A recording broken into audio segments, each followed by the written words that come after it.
মসজিদ model school college থেকে একটা শিয়াল আমাদের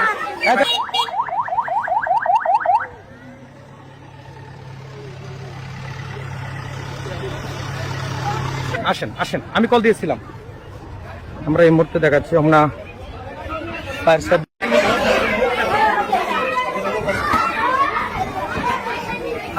ফায়ার সার্ভিস টিম ইতিমধ্যে উদ্ধার কাজে অংশ নিচ্ছেন।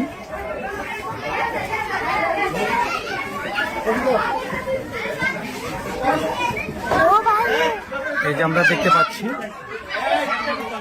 আমরা ফায়ার সার্ভিস টিম এই একটা বিশেষ অভিযান, আসলে এটা একটা মানবিক দিক, এটা একটা মানবিক দিক। এই যে চোরাবালির মতন আটকে গিয়েছে, চোরাবালির মতন আটকে গিয়েছে।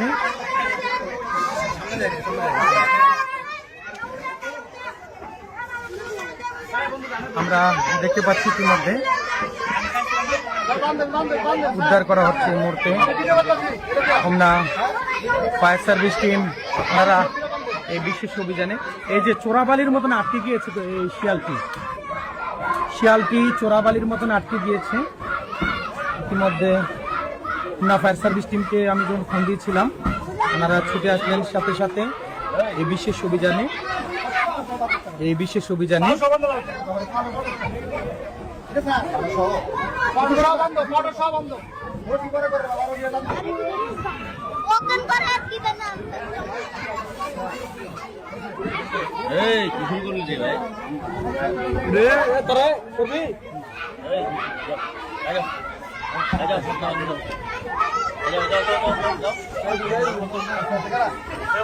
চোরাবালি থেকে শিয়ালটিকে উদ্ধার করা হয়েছে।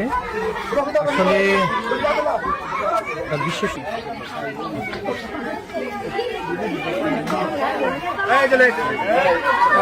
মসজিদ মডেল স্কুল কলেজ থেকে একটা শিয়াল আমাদের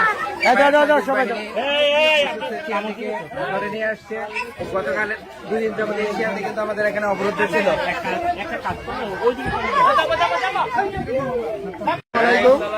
ভালো আছেন সবাই? আসলে বাংলাদেশ ফায়ার সার্ভিস সেবাধর্মী প্রতিষ্ঠান, হোক মানুষ হোক জীব, প্রত্যেকের জন্যই আমরা সেবা সমান করে দিয়ে থাকি। অগ্নি দুর্ঘটনা সহ বিভিন্ন উদ্ধার কাজ, এটা আজকে যেটা ছিল এটা একটা উদ্ধার কাজ। আমরা প্রত্যেকটা উদ্ধার কাজে করতে শুধু মাত্র সাপ ছাড়া, সাপটা আমাদের আয়ত্তে নাই, সাপটা আমাদের বাংলাদেশ ফায়ার সার্ভিসের আয়ত্তে নেই। তাছাড়া অন্যান্য পশু পাখি, কিছুদিন আগে গরুও পড়ে যায়, অনেক সময় অনেক নদীর নালাতে পড়ে যায়, অনেক গর্তে পড়ে যায়, এগুলো আমরা উদ্ধার করে থাকি, চেষ্টা করি। যদিও আমাদের সীমিত কিছু স্বল্পতা আছে, আমাদের এখানে ছিল এটা তৃতীয় শ্রেণী স্টেশন, এখানে কিছু কিছু উদ্ধার মাল কম আছে, কিন্তু আগুনের ক্ষেত্রে আমরা সম্পূর্ণ পারি, কিন্তু অন্যান্য উদ্ধার কাজ রেস্কিউ কাজগুলো আমরা সম্পূর্ণ পারি না, কিন্তু এগুলো প্রাণীর ক্ষেত্রে আমরা পারি। এটাকে নিরাপদ স্থানে নিয়ে ছেড়ে দেওয়া হবে, নিরাপদ স্থানে গিয়ে এটাকে ছেড়ে। আরেকটা কথা সেটা হচ্ছে ম্যাক্সিমাম মিডিয়াদের কথা যে হচ্ছে সরকার বিরোধী তারা কোনো পোস্ট করতে চায় না। আমরা জানি বিশেষ করে কিছু নিউজ চ্যানেলের উদ্দেশ্যে বলতে চাই, নাম না বলি, তারা যখন আওয়ামী লীগের কালে ছিল তারা আওয়ামী লীগের ব্যাপারে কোনো কথাই বলতো না, সবসময় আওয়ামী লীগের পক্ষেই পোস্ট করতো।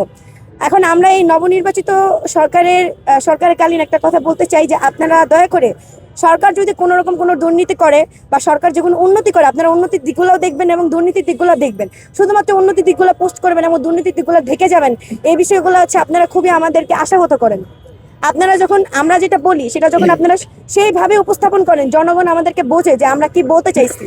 তা আপনারা যদি আমাদেরকে উল্টাপাল্টা ভাবে প্রকাশ করেন, সেই বিষয়গুলো হয়ে যাবে কি যে আমরা হচ্ছে সেটা বলতে চাইনি, কিন্তু আপনারা প্রকাশ করছেন অন্যভাবে।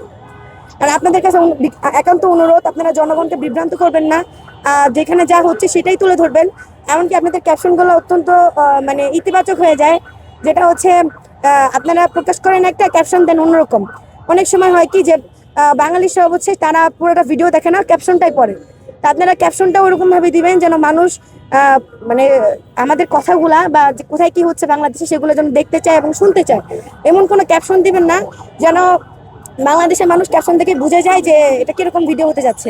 আরেকবার বলতে চাই, আপনারা দয়া করে কোথায় কি কারা প্রেম করতেছে, কোথায় কোন প্রেমিক ধরা পড়তেছে, কোথায় কোন প্রেমিকা ধরা পড়তেছে, সেদিকে ফোকাস না দিয়ে আপনারা একটু দয়া করে কোথায় দুর্নীতি হচ্ছে, কোথায় খুন হচ্ছে, কোথায় কার উপরে হামলা হচ্ছে, কোথায় কার বাড়িতে আগুন লাগাইতেছে এবং কে করতেছে, তাকে আমাদের নবনির্বাচিত সরকার করতেছে নাকি ফ্যাসিস্ট সরকার করতেছে, সেদিকে আপনারা দয়া করে একটু খেয়াল রাখবেন। আপনাদের কাছে একান্ত অনুরোধ। আরেকটা হচ্ছে পুলিশ সংস্কার। আমাদের নবনির্বাচিত সরকারের উদ্দেশ্যে আরেকটা অনুরোধ, তারা যেন পুলিশ সংস্কারের বিষয়টা খুব ভালোভাবে খেয়াল করে। কারণ অন্তর্বর্তীকালীন সরকারেও আমাদের একটা জিনিস খেয়াল করেছি, যখন অন্তর্বর্তীকালীন সরকার ছিল তখন তাদের কাছে আমরা অনেক অনুরোধ করেও পুলিশ সংস্কারের বিষয়টা দেখি নাই। পুলিশের পোশাক পরিবর্তন হইলেও পুলিশের ব্যবহার, পুলিশের আচার আচরণ পরিবর্তন হয়নি। আপনারা তা দেখতে পাচ্ছেন যে ইন্টারিম সরকার থাকাকালীনও তারা যা ফ্যাসিস্ট আমলের মতো ফ্যাসিস্ট সরকার থাকাকালীন যে এরকম আচরণ করতো পুলিশ, সেরকম আচরণ ইন্টারিম সরকার থাকাকালীনও হইতেছে। এখন এই সরকার, নবনির্বাচিত সরকারের কালীন আমাদের পুলিশের কিরকম কথাবার্তা হবে, পুলিশের কিরকম আচার আচরণ হবে, তা নির্ধারণ হবে হচ্ছে আমাদের নবনির্বাচিত সরকারের সংস্কারের উপর দিয়ে। তারা যদি এই পুলিশ সংস্কারের বিষয়টা একটু মানে কঠোরভাবে দেখে, আমি আশা করব পুলিশ সংস্কারের যে বিষয়টা সেটা আমরা অন্তর্বর্তীকালীন সরকারও পাই নাই, এবার আমরা তা পাবো। আমরা এই সরকারের কাছে সেই আহ্বান জানাচ্ছি, আপনারা দয়া করে পুলিশ সংস্কারের বিষয়টা দেখবেন।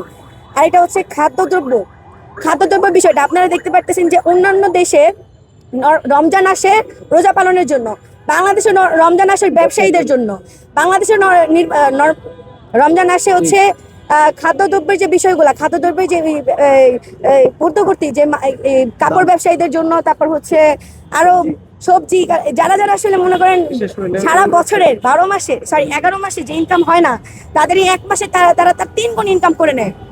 আপনারা জানেন যে প্রত্যেকটা জিনিসই বাংলাদেশের অনেক অনেক অনেক দাম, যেগুলো বাইরের দেশে আমরা একদমই মনে করেন আমরা যেরকম রমজান কাল আসে যে আমরা একটু শান্তি মতো ইফতার করবো, এমনকি যদি ইফতারিও না করতে পারি 1 গ্লাস লেবু শরবত খাবো।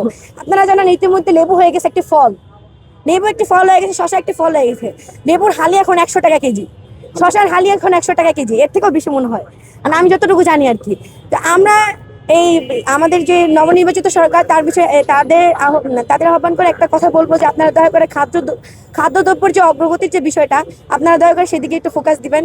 কারণ হচ্ছে আপনারা জানেন যে বাংলাদেশের যে মানুষ আছে তার মধ্যে ম্যাক্সিমাম হচ্ছে কি বলে মধ্যবিত্ত, নিম্ন মধ্যবিত্তর ফ্যামিলি।